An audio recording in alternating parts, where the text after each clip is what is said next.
Kiristoos tokkummaan hafuura qulqulluu jaalalli Waaqayyo Abbaa bakkaaf qixa isin jirtanitti isiniif haa baay'atu. Akkam jirtu qulqulloota saba Waaqayyoo biyya garaagaraa iddoo adda addaarraa kan jirtan kallattii adda addaarra teessanii yeroo kana sagalee Waaqayyoo hordofuudhaaf bara keessanirraa umurii keessanirraa yeroo keessan laattanii akkasitti Waaqayyoon barbaadaa kan jirtan ammallee nan jedhaa bakkaaf qixa isin jirtanitti ayyaannii fi humni Waaqayyoo isiniif haa baay'atu. Egaan yeroo darbee barumsa bara dhumaa fi deebi'ee dhufu gooftaa keenya Yesuus Kiristoos kan jedhu walii wajjin ilaallaa. Kana irratti qophaa'anii egaan jedhee ture. Akka carraatee yeroo darbee mudannoo tokko tokko waan tureef seenuu hin dandeenye. Guyyaa irraa mudannoon yoo baay'ateyyuu cabsee seeneera. Kanaaf tokko jennee guyyaa irraa guyyaa nuti waliin jalqabnudha. Adaraa keessan bakka jirtan jiraattanii keessaa utuu nafin sagaleen kun hunduma keessan kan barbaachisudha. Teoloojii keetti kan bartanillee na hordofaa na faana ta'a. Maaliif akkaataa itti teoloojii keetti barreetti ta'uu dhiisuu danda'a. Amma kan inni barru achitti saayinsii isaa barra. Asitti garuu yeroo barru garuu hafuura qulqulluu irraa baranna. Yeroo kana achi keessattis hafuura qulqulluu irraa baranna. Garuu saayinsii isaati kan inni baraa deemnu. Garuu amma yeroo kana ergaa yeroo wajjin wal qabsiisnee wanta hafuurri qulqulluu keessa keenya jireenya keenya keessa kaa'edha kan nuti barru waan ta'eef. Kanaaf iyyuu tokko inni jalqabneerraa na hordofaa na biraa hin hafinaa isiin jedhaa. Kallattiidhaan akkuma dandeettiin gadi isinii dhiisa. Isiittiin baay'isu walakkaa saayitii qofa godheen walakkaa saayitiin dabarsu deeqaa 30 hanga 40 kana gidduun dabarsu. Akkasitti yeroo isinii mijate qasattee dhaggeeffattu. Waaqayyo isin eebbisu. Mee xiqqoo ishee kadhannee Waaqayyoon gara barumsa keenyaatti darbina. Bara hundumaa kan jiraattu bari dhufee darbaa ati garuu Waaqa taate qophaa kee bara baraan kan jiraattu. Barri mootummaa kee daangaaf safara kan hin qabne ati Waaqayyoodha. Guddaaf jabaan si darbee kan hin jirre.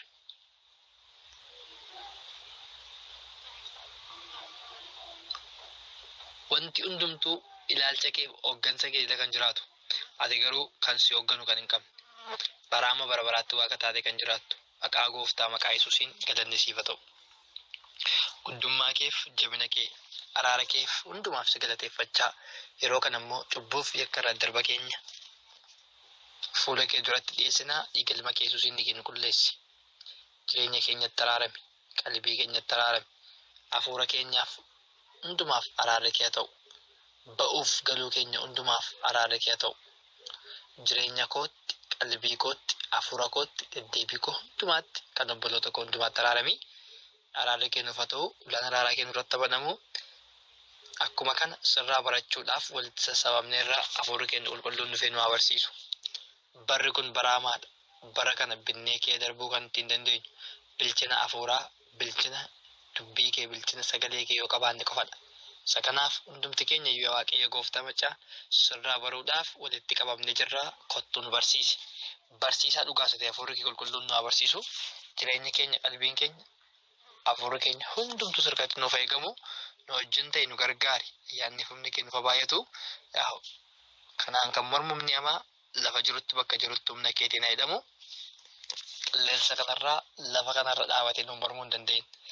Lafa kanarra dhaabatee kan nuuf hin mormineef waggaa 3 ji'a 6 lafa kanarra deddeebitee hojii isaa diigdee qilleensa kanarra dhaabatee kan nuuf hin mormineef qilleensa irratti ol baatee fannifamtee waa'ee keenyaaf jecha isa salphiftee harka duwwaa galchitee gadi buutee balbala Si'ool harkaa qulfii isaa harkaa fuutee bantee warra duratti sagalee Waaqayyoo lallabde iddoo dhaabbatee nu mormuu hin qabaatin.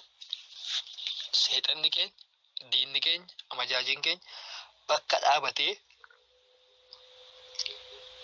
nu mormu hin qabaatin. Galanni ulfinni siif haa ta'u. Waan rukutteef ulfaattu sagaleen keenya nuuf ifu. Qalbiin keenya, jireenyi keenya, hafuurri keenya, deddeebiin keenya maqaa Yesuus Kiristoosiin kan baname haa ta'u. Nu wajjin ta'e nu gargaarii. Ayyaanni humni gargaarsiif eegumsi keenya nu biraa hin hafin.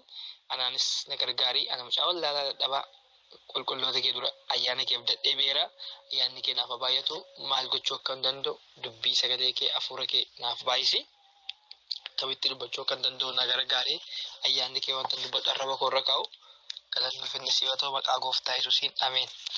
Waaqayyos na eebbisu waaqayyos na eebbisu eebbifama. Egaan maqaa gooftaa Yesuusiin jalqabneerra kutaa tokkoffaa bara dhumaa fi deebi'ee dhufuu gooftaa keenya Yesuus Kiristoos. Kaayyoo barumsa kana. Kaayyoo barumsa kanarraa kaan barumsi kun maaliif barbaachisee? Kaayyoon barumsa kanaa maali? Wanti tokko gaafa jalqabu kaayyoo mataa isaa danda'e qaba. Kaayyoon isaa maali kan jedhu kaayyoon barumsa kanaa qabxii gurguddaa afur ilaallee ergasii booddee bara dhumaa jechuun maal jechuu akka ta'e waa'ee baraa ilaallaa. Deebi'ee dhufuu waa'ee dhufaatii gooftaa Yesuus Kiristoos ijoo wal qabsiifnee ilaallaa. Garuu tokkoffaan kaayyoon barumsa kanaa karoora isaa gara fuulduraa akka beennuuf karoora eenyu karoora waaqayyoo akka beennuuf nu gargaara. Efesoon boqonnaa 1:9 kaasee isa jiru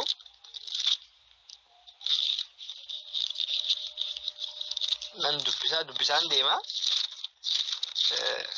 Lafa tokko nan dubbisaa. Kan immoo isinii kennee dhuman darbaa. Efesoon boqonnaa 1:9 jiru. Nan dubbisa maqaa Yesuusiin akkas jedha. Waaqayyo waan isatti gaarii fakkaate karaa Kiristoos itti yaadee of dura kaa'atee ture. Ammas dhoksaan fedha isaa kun nu biratti akka beekamu godhe. Barri murame yeroo guututti Waaqayyo akka ittiin fayyisuuf akeeketti wanta bantii Waaqaa keessa jiru, wanta lafa irra jiru, wanta hundumaas harka Kiristoos jalatti walitti qabaa jedha. Harka eenyutti? Harka Yesuus Kiristoos jalatti walitti qabaa jedha.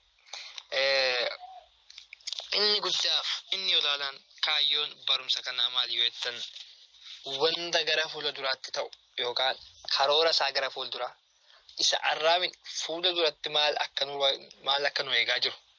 Waa'ee keenya borii namni waa'ee arraa beeka isa borii hin beeku. Guyyaa borii maal akka ta'u guyyaa isuma arraayyuu isa saayitii tokko duraan beeknu maal akka ta'u fedhu hin beeknu. Garuu sagaleen waaqayyoo yookaan dubbiin waaqayyoo kan inni nu barsiisu waa'ee bara dhumaa gaafa kaafnu waa'ee bara dhumaa keetti deebi'ee dhufuu gooftaa keenya Yesuus Kiristoositti maal hubannaa? Akkamitti guyyaa borii yookaan karoorri fuulduratti waaqayyo nuuf qabu maal akka ta'e karoorri fuulduratti waaqayyo nuuf qabu maal akka ta'e innis maal isa dhoksaatti isa kaa'ame sana yeroo murame sun yeroo ga'eetu yeroo murame sun yeroo ga'eettedha. Waa'ee fayyina keenya har'aa kana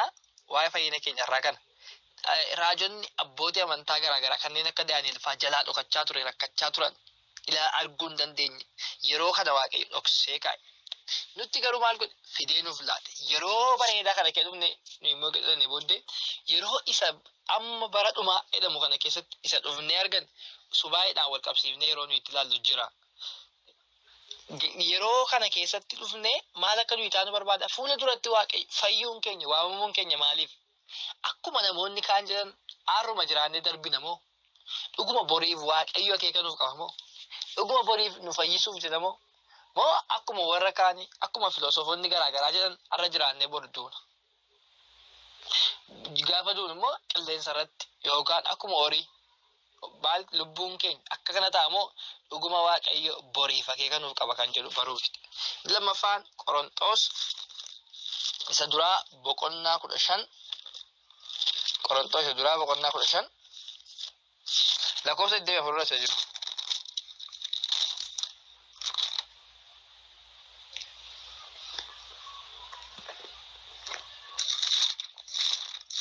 Iddoo kana isiniin dubbisa. Qorontos isa duraa boqonnaa 15 lakkoofsa 24. Akkas jedhan dubbisa maqaa gooftaa Yesuusiin. Kiristoos immoo gooftummaa hundumaa, aboo hundumaa, humna hundumaas golgoleessee mootummicha deebisee waaqayyo abbaatti erga kennee booddee dhumni hin ta'a jedha. Amma gaa sagaleen kun maal nutti himaa jira? Fuula duratti waan ta'u. Fuula duratti waan inni godhu waan Yesuus Kiristoos godhu wanti hundumtuu akka Kiristoosiin akka xumuramu Waa hundumaa kana Iyyasuus Kiristoos akka goolamu wanta biyya lafaarra jiru hundumtuu akkuma Iyyasuus Kiristoosiin jalqabame yookaan akkuma Iyyasuus Kiristoosiin kireette guyyaa dhumaatti yookaan bara dhumaattis Iyyasuus Kiristoosiin addunyaan kun akka inni goolabamu karoora guddaa Waaqayyo nuuf qabu isa kanadha. Kiristaanii tokko biyya lafaa kanarraa kan inni beekus haa ta'u abdatus maal yoo ta'e guyyaa dhumaatti deebi'ee dhufuu Iyyasuus Kiristoosidha.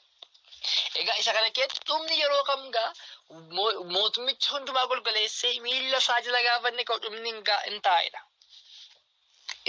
Deebi'aa dubbifadhaa. Inni lammaffaan namoota amanan hundumaaf gammachuu garaa nuuf ta'a. Maal gaafa barumsa kana baratu. Amma waa tokko isinii kaaseen ture. Kaayyoon barumsa kanaa inni guddaan tokko karoora gara fuula duraatti akka beeknuuf fuula keenya duratti maal akka gochuu akka qabnu gaafa barumsa kana barannu fuula jiru ni maal gochuu akka qabnu beekna yookaan barraa. Lammaffaa namoota amanan hundumaaf gammachuu garaa nuuf taa'edha. Amma waan tokko dubbadheen ture. Biyya lafaa kanarratti kiristaanni kamiyyuu abdii inni qabu maali yoo jettan abdii mootummaa Waaqayyoo qofadha. Biyya lafaa kun rakkinaa itti gooftaa wangeela Yohaannis boqonnaa 17 yoo dubbistanii biyyi lafaa rakkinaa jedhe. Garuu bartoota isaatiif yeroo kadhate akkas jedhe. Garuu biyya lafaa kee isaan baasee isin kadhadhu jedhe. Biyya lafaa keessatti akka isaan iddoo isin kadhadhaa jedhe. Akkasuma immoo bartoota qofaaf miti. Namoota dubbii bartootaa dhaga'anii anatti amanan hundumaaf hin kadhadhaa jedhe. Akka jechuun nuufis jechuudha. Bartoota yeroo sanaa qofaaf osoo hin taane warra sagalee bartootaa jechuun warra Kiristoos fayyisaa lubbuu isaanii godhatanii Kiristoositti amanan hundumaaf kadhachaa akka jiru gooftaa Yesuus bal'inaan wangeela Yohaannis boqonnaa 17 lafa kaa'e. Egaa maal jedhe biyyi lafaa kun rakkina gidiraa jedhe. Waa baay'ee tarreessachi keessatti kiristaanni biyya lafaa kanarratti ammam yoo ta'eef ammam yoo qabaate ammam yoo dhabees rakkinuma kansaa maaliif ennaan isinirratti ka'uu asii isin ari'uu achi ari'ataman jira achi wanta akkasii jira achi wantoota garaagaraa jira. Garuu abdiin kiristaanaa amma dhugaa dabaa tokko isiitti himaa baay'ees qabaadhaa baay'ees dhabaa isin hin boqochiisu. Jireenyi biiftuu gadii kun nu qora yoo baay'ee qabaannis nu qora yoo dhabnes nu qora hundumti isaa maal nu ta'a birriin gaafa dabalamaa deemu rakkinni keenyas akkuma dabalamaa deemu gaafa beekumsa bagaa keenya dabalamaa gaafa deemu beekumsatti barumsatti dabalaa gaafa deemnu yaaddoon keenya dhiphinni keenyas maal ta'a deema dabalaadhumaa deema. Kanaaf beekumsa baay'isuun maraatummaadha Solomoon gaafa dubbatu. Yaa biyya lafaa kana irratti egaa kiristaanii tokko kan inni irratti gammadu yookaan gammachuun garaasa tuqu dhibbaa dhibbatti onneensaa gaafa waa'ee maaliif wangeela Yohaannis boqonnaa 14 lakkoofsa 1-4 seeru. Ergaan kun iddoo hundumti keessan beektanii. Kanaaf baay'ee dubbisuun nu qusii yaadachiisee man darba akkumatti. Wangeela Yohaannis boqonnaa 14 lakkoofsa 1-4 kan jiru. Egaa hidhe gooftaa Yesuus gaafa ol boofe kana booddee nan deema garaan keessan hin shakkin sodaatinaa abbaa kootta manaa natti isa manaa mana abbaa koo iddoo bal'aatu jira lafa jiru sana haaleluyyaa iddoo jiru sana isiniif qopheessuu nan deema isiniif hin bareecha dhaqee iddoo isiniif jiru sana lafa jiru sana bakka isiniif qabamee jiru sana isiniif qopheessuudhaaf nan deema. Rakkina kana keessatti immoo isin hin dhiisu. Gidiraa kana keessatti immoo isin hin dhiisu. Maaliif biyyi lafaa gidiraan guutuudha? Maaliif biyyi lafaa rakkinaan guutuudha? Maaliif biyyi lafaa dhiphinaan guutuudha? Gamanaa gamasii gubbaaf gajjallaatii rakkina kan dhaga'amu hoduun dhaga'amu hundumtuu rakkinadha. Rakkina kana keessatti isin hin dhiisu deebi'ee dhufeen isin fudhadha. Akka ijoollee abbaan qabneetti isin hin dhiisu jedhe. Abdiin kiristaanaa inni jalqabaaf inni xumuraa isa kanadha. Baay'ee nuuf ta'uu isaa miti biyya lafaa kana irratti keenya barbaadu. Abdii keenya inni ta'e Kiristoos inni nu itti guurranne deebi'ee dhufee akka nuuf fudhatu deebi'ee dhufee akka nu butu maal kiyaa rakkina kana kiyaa dhiphina kana jala waldaa isaa dhufee akka fudhatu iddoo kanatti dubbateera.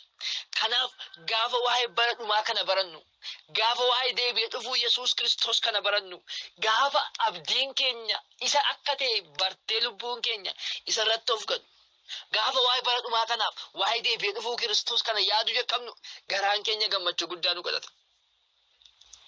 Callumannee waa'ee guyyaa dhumaa kana yaadna ta'ennaan isa kana barachuuf yaaduu gaafa jalqabne kaafne garaan keenya boqonnaa argata. Maaliif ennaan iddoo keenya nuus irraa jira. Maranataa jedhani maranataa jechuu jalqabna gaafa sana yoomin ba'a as keeyanna malee waan biyya lafaa kanatti yaada keenyanii.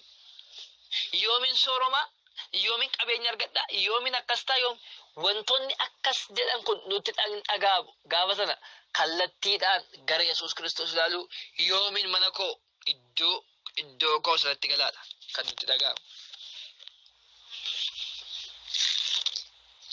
Kanaaf kaayyoon barumsa kanaa gaafa barumsa kana barannu gammachuu garaatu nuuf ta'a yookaan nuuf kennama. Innis Yohaannis boqonnaa 14 lakkoofsa 1 kaasee hanga 4 isa jiru. Inni sadaffaan gabatee biluu Waaqayyoon eessa akka geenye beekuudhaaf. Gabatee biluu Waaqayyoon eessa geenye akka jiru. Maaliif barri kun egaa bara dhumaatiin ilaallaa? Bara dhumaa jechuun maal jechuu akka ta'e bara dhumaa isaa akka kaasu bara dhumaan kun iyyuu immoo maal of keessatti qabate akka inni jiru yeroo itti nutti ilaalla. Haa ta'u iyyuu malee barri kun bara dhumaa akka ta'e hubannee bara dhumaa kana keessatti immoo bidiruu gabatee Waaqayyoon eessa jirra? Hafuuraan eessa geenyeerra? Qalbiin keenya yaada keenya bara dhumaa akka ta'e hubannee lafa ga'uun nuuf jiru geenye jirra yookaan lafa ga'uun nuuf malee sana geenye jirra kan jedhu walii keenyas ofii keenyas yeroo nu itti ilaalludha. Gaafa barumsa kana baran. Barri kun bara dhumaati. Bara dhumaa kiyaa isa dhumaati. Bara dhumaa kana iyyuu iddoo gurguddaa sadiitti gadaan qoonna. Dhuma kiyaa bara dhumaa isa ta'e kana keessatti eessa ga'uu qabna, maal ta'uu qabna yaada keenya kan jedhu nu barsiisa. Inni afuraffaan har'a akkamitti akka jiraannu akka beeknu barbaada. Eenyu? Waaqayyo. Akkamitti akka jiraannu. Isammaa sadaffaarra kan jiru ammaa irratti tiksiin qabattu yoo ta'e Maatiyos boqonnaa 16 lakkoofsa 1 hanga 3tti kan jiru dubbifachuu dandeessu.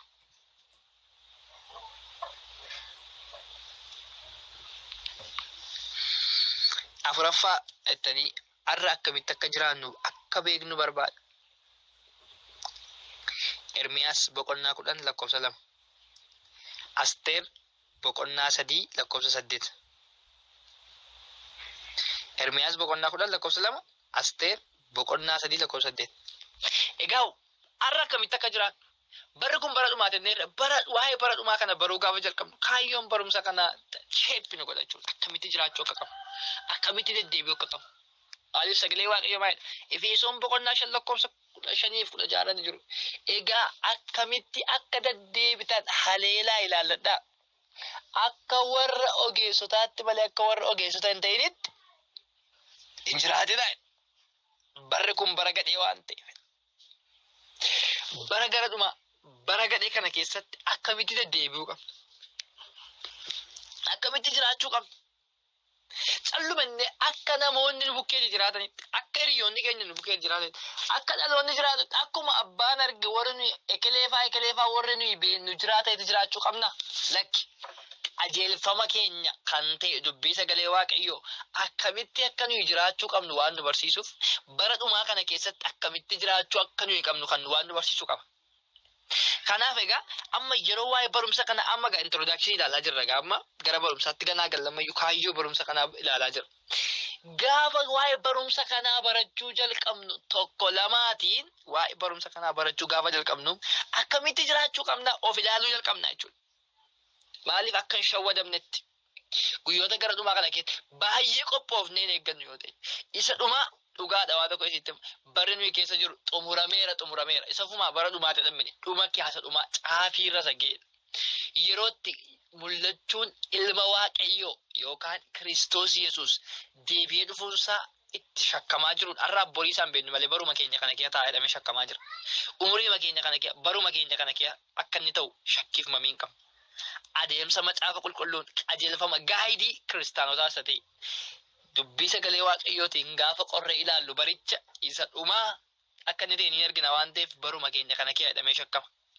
Wanti hundumtuu xumureera waan ta'eef egaa bara kana keetti shawwadamne akka namneef akka durboota warra nama kudhanii beektu mini shangowwoota shan waabshaalota akka warra gowwoota sanaa taane akka namneef akkamitti jiraachuu qabna? Akkuma biyyi jiraachuu qabna.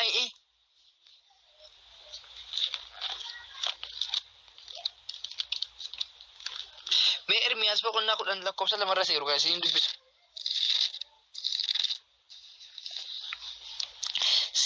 Seeranni waaqessuu saba kanaa wanta waa'ee hin baafnedha. Isaan muka dhiifama sadiirra seeruun gabbutee dubbisee lamarra seeruun dubbisuu barbaade. Waaqayyo isin amala saba warra kaanii hin fudhatinaa. Isaan duukaa buutanis milikkita garaagaraa waaqa keessatti yommuu argitan hin na'inaa. Siyu waaqayyo isin amala saba warra kaanii hin fudhatinaa. Isaan duukaa buutanis milikkita garaagaraa waaqa keessatti yommuu argitan maal hin ta'ina? Hin na'inaa. Barichoo bara dhumaati. Gamana yoo laalle waan nu naatisu duubaaf duubana kan hin qabne milikkiti garaagaraa ta'aa jiru waan nama naasisuudha akkamitti na odiifne hin na'inaa kan jedhu sagalee waaqayyooti. Ajeelfama keenya satee macaafa qulqulluu dubbifne akkamitti jiraachuu akka qabnu isarraa fudhanna malee akka saba warra kaanii hin ta'ina. Akka sabi warri kaan jiraatutti sabineef hin naanuni. Sabi jiraateef hin jiraan. Sabi garaagaraa namoonni garaagaraa rafnee kaaniif hin kaanuni. Akkamitti rafnee akka ka'uu qabnu macaafa qulqulluu yeroo akkamii rafnee yeroo kam dammaquu akka qabnu. Sagaleen waaqayyo waan nu barsiisu qaba waan ta'eef isa kana gaa bara kana keessatti yookaan bara dhumaa barumsa jettu kana keessatti kan nu ilaallu. Asteer boqonnaa 3 lakkoofsa 8 dubbifadha. Walumaa galatti kaayyoon barumsa kana qulqulloonni akka ta'utti jiraatanii abdii isaanii isa jiraataa akka eeggatanidha. Walumaa galatti kaayyoon barumsa kana qulqulloonni akka ta'utti jiraatanii akka ta'u gummaa inni la. Seetti meeraam. Akka ta'utti jechuun akka qabachuudha. Akka warra kaaniitti jiraachuu hin danda'u. Qulqulloonni yookaan warri Kiristoos Yesuusiin fo'aman warri ilma waaqayyootti amananii lammaffaa dhalatan.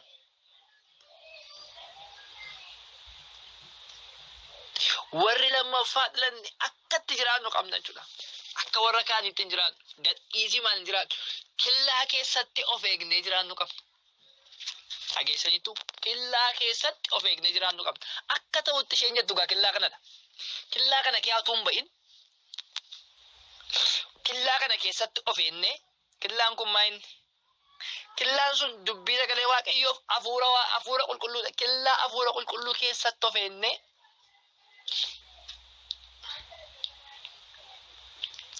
akka ta'utti gaafa jiraannu abdii keenya isa dhugaa.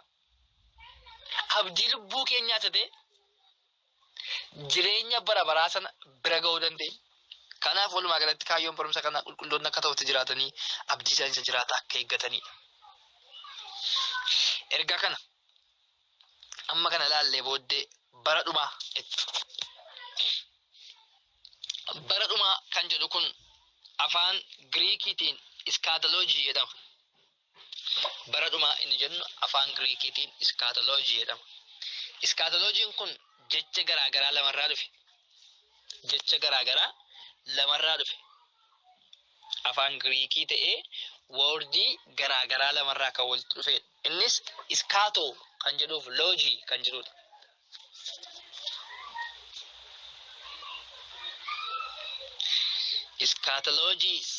Scatologies come from two words, scato and logi. Scatology kan jedhu jecha afaan Greek ta'ee jechoota lamarraa dhufe innis scato kan jedhuu fi logi kan jedhu. Scato jechuun xumura yookaan dhuma jechuudha. Maalin jedhee Iskaatoo jechuun xumura yookaan dhuma jechuudha. Loojii jechuun immoo barnoota yookaan qayyabannaa iseennuudha. Iskaatoo jechuun maal jechuudha? Xumura jechuudha yookaan dhuma jechuudha. Loojii jechuun immoo barnoota yookaan qayyabannaa jechuudha. Walitti gaa iskaatoloojii jechuun barnoota dhumaa jechuudha. Yookaan barumsa dhumaa iseennu jechuudha. Bara dhumaa jechuun maal jechuudha?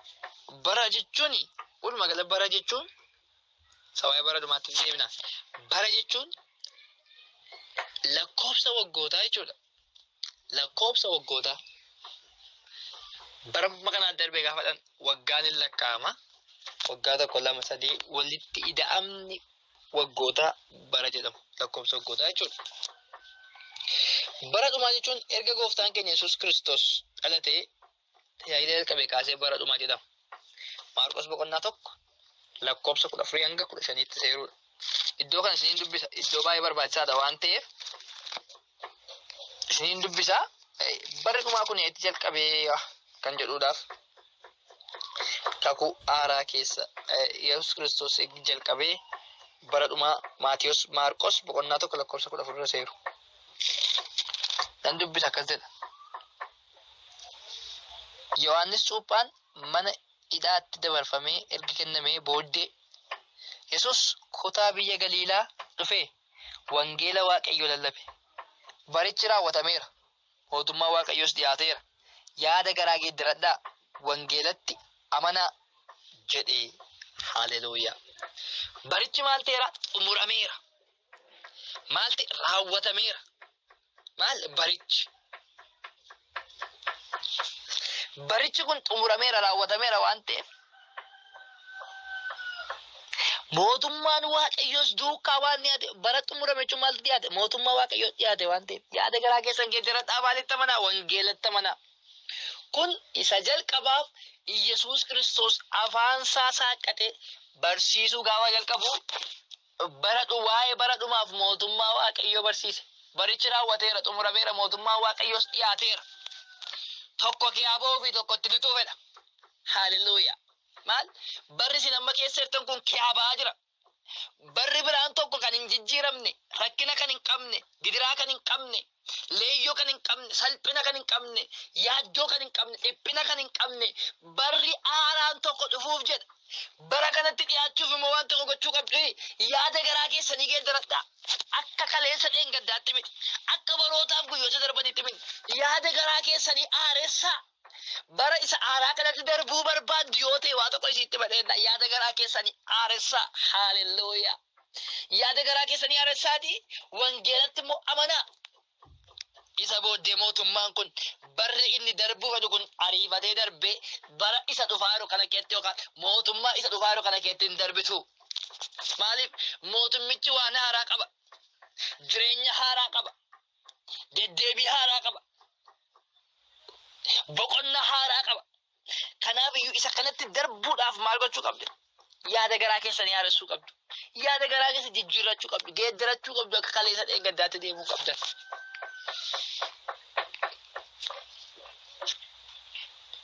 Kana bara dhumaa kan jennu iddoo gurguddaa sadiittiin qooda.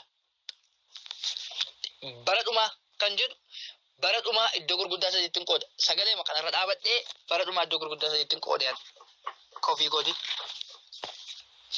Tokko bara dhumaa jalqaba. Bara dhumaa jalqaba. Bara dhumaa teemaa jalqaba. Maaliif jalqaba waa'ee bara dhumaa kana kan dubbate kan barsiise eenyudha? Gooftaa keenya Yesuus Kiristoostu maal jedhee barrichi raawwateera jedhee barsiise. Maarqos boqonnaa tokko lakkoofsa 14 bakka nama dubbise amma gosa ittisa jiru. Inni lammaffaan bara dhumaa ta'ee giddu galeessa. Bara dhumaa giddu galeessa. Inni kun immoo bara ergamootaa, bara ergamootaa. Bara ergamootaa. Erga Yesuus Kiristoos waa'ee bara dhumaa dubbatee darbeera bara inni lubbuun jiraachaa ture. Yookaan bara inni biyya lafaa kana deebi'aa ture jechuudha. Eeggan eenyutu harkaa fuudhe? Ergamoota. Ergamoonnis waa'ee bara dhumaa dubbatan. Xumurameera barichi. yaada gaarii geeddaradhaa Yesuus Kiristoositti amanaa warri isatti amanan fayyina qabu jedha. Isaan immoo barri ergamoota yookaan lammaffaa kun immoo bara dhumaa ta'ee bara giddu galeessaati. Ergamoota harkaa kan fuudhe immoo bara waldaa kiristaanaati. Barri waldaa kiristaanaa kun immoo bara dhumaa isa dhumaan jedhe. Maaliif jennaan milikkitoonni kennaman hundumtuu kan raawwate wanti hundumtuu kan xumurame bara waldaa kiristaanaa kana keessatti wanti hafe tokko illee jiru. Wanti hundumtuu irraa jalaan tokko lamaan ta'eera. Itti gaafa itti hin ilaalla waan ta'eef bara kana isa hundumaa waa hundumaa xumurame kana keessatti bara waa hundumaa xumurame kana keessatti waa hundumtuu mirkana dhufaatii ilma waaqayyoo qofadha. Milikkiti kenname hundumtuu xumurame. Qorattoonni yookaan iskoolaaronni macaafa qulqulluu tokko tokko akka dubbatanitti kitaaba adda addaa dhimma iskaatoloojii kana wajjin wal bukkee qabdanii gaafa dubbistan akkas jedhu.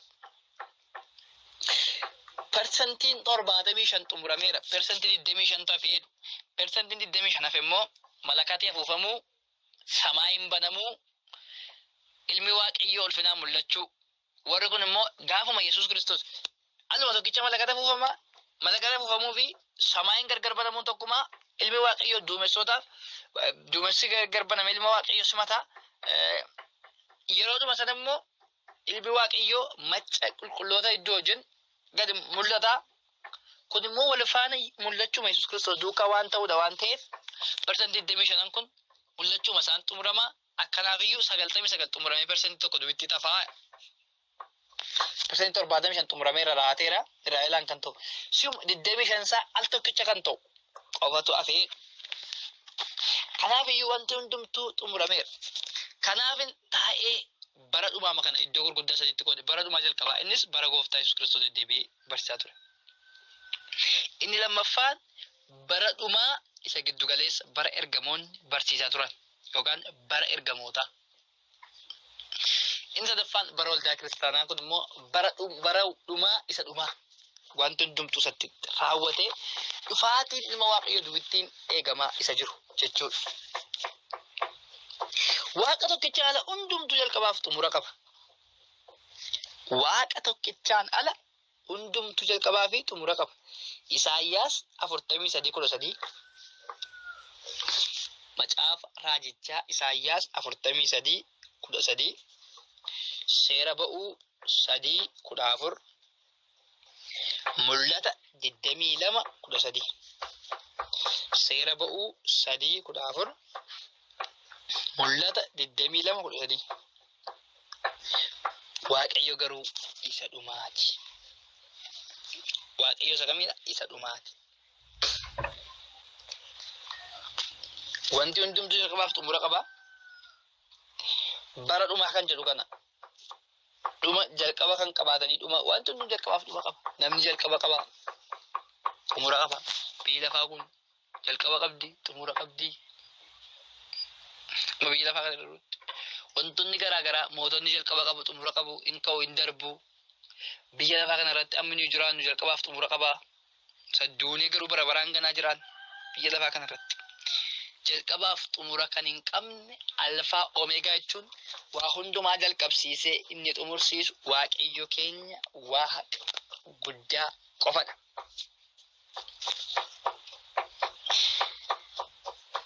Kanaafiyyuu kana caalaa sitti hin baay'isu. Sagantaa adda addaa dhaggeeffachaa ooltan sagalee waan ta'eef qalbisaan akkasiin dhaggeeffatan hin barbaadu. Daqiiqaa 30 ittiin dabarsu dheeraa 33 wayiteera. Daqiiqaa muraasa isiniin kadhadhaa 30 hanga 40 gidduu isiniin dabarsu qalbisaan hubannaadhaan adaraa bara nuyi keessa jiru bara dhumaa akka ta'e akkasiin qalbisaan sagalee waaqayyoo hojjetu. Tiksii isinii kennu kana yeroo asii dubbadhu isinii gadu maal wallallataa jechuu dandeessu ta'a. Maal kun maaltu wallallata jettanii yaaduu dandeessu ta'a. Al tokko tokko waan wallallatu sitti fakkaachuu dhiisuu danda'a. Qalbisaan hafuura qulqulluu wajjin kadhachaa gaafa dhaggeeffattan tiksii kana immoo dubbisaatii irratti kadhadhaa hafuura qulqulluu isinii fiikaa nana manaa wal ilaallata. Kadhata guddaadhaan irratti kan hojjetamedha waan ta'eef waanuma wallallatuun yaadee qopheesse barumsa adda addaa namoota adda addaarraa kan hin baradhe kitaaba adda addaarraa kan hin argirraa isiniif qopheesse waan ta'eef eebbifama waaqayyo isin eebbisu isa dhageenye nuuf eebbisu waaqayyo hunduma keenyaaf iyyuu kutaa lammaffaa irratti baroota macaafa qulqulluu keessatti argaman irraa kaana baroota macaafa qulqulluu keessatti argaman akkamitti akka isin barsiisu yeroo mana amisilee torbee kee lama isa ta'u sadii isa ta'u isinii gadhiisu moo isa kana yeroo biraan mari'annaa akkiyaan nan gaafadhaa namoota gaafadhee guddoon faas naa mari'achiisanii laliin faas jiru waan ta'eef booniin faa mari'attanii itti himuu dandeessu. Barumsi kun baay'ee isin fayyada yaadaa dubbii sagalee waaqayyoo waan ta'eef kanaafiyyuu kutaa lammaffaa irratti kan inni waliin jalqabnu baroota macaafa qulqulluu keessatti argaman kan jedhu barri macaafa qulqulluu keessatti argaman kun bara akkam akkamiitu jira kan jedhu waliin ilaalla. Eebbifamaa waaqayyoon na eebbisu hin kadhanna. Bara baraan kan jiraattu guddaadhaaf jabaa kan taate sagalee keessa guddaa dubbii keessa guddaa yeroo kana waan nu barsiifteef hafuurri kee akkaataa adda addaatti nu barsiisaa waan jiruuf maqaa gooftaa maqaa Yesuus Kiristoosiin galanni hin darbine ulfinni hin darbine ol teessoo keerratti siif haa ta'u.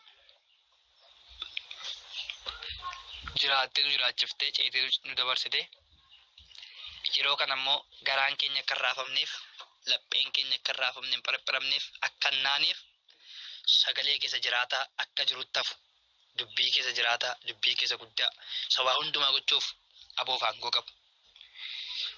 Akkuma kana wantoota fuula duratti ta'an isa namatti immoo dubbii kennu barsiisaa waan turteef ulfaadhu. Ammas sagaleen kun dubbiin kun jireenya keenya keessatti qalbii keenya hafuura keenya keessatti iddoo argatu. Sagaleef dubbii isaan dhagaaran kun jireenya isaanii wajjin wal argatu. Qalbiin isaanii banamee dubbii kan sagalee kan hubachuu jalqaban. Maqaa Yesuusiin isa kana kiyaa kan funaanu simbirroon dubbii kee kana kiyaa funaanu barbaadu humna du'aa ka'uu keetiin kan rukutame haa ta'u. Maqaa gooftaa Yesuus Kiristoos namicha Naazreetiin nan jedha kan rukutame haa ta'u. Hafuura kee fayyaanni kee isaan gargaaru barri kun bara dhumaa ta'anii akka isaan of yaadataniif isaan gargaari. Ayyaanni addaa galgala kana irratti dhangala'u humni addaa galgala isaa irratti dhangala'u hafuurri addaa barumsa kana gaafa baratan gammachuun addaa garaa isaanii haguutu. Gammachuu isaan isa guddaa ta'e yaadatanii gammadoo jalqaban saayitii kana kaasee ulaa itti sabantii waaqarratti banam barumsa kana yeroo barachuu jalqabanii kaasanii dibate addaa ayyaanni addaa humni addaa irratti dhangala'u irraan kan kaase abjuun bade mul'ati bade sagaleen bade deebi'uu kee jalqabu gammachuun bade jilbii mudhuqillee jabaachuu jalqabu jilbi laafillee jabaachuu jalqabu karaa hundumaa gargaaramoo jalqaban. Galanni ulfinni siif haa ta'u anaanis na gargaarin wajjin ta'e baraaf jireenya keenya hundumaa dhuunfadhu. Maqaa gooftaa keenya Yesuus Kiristoos namicha Naazreet isa du'ee du'aa mo'ee ka'een ameen. Obboleessa keessan hojjetaa wangeelaa Saamiirra eebbifamaa.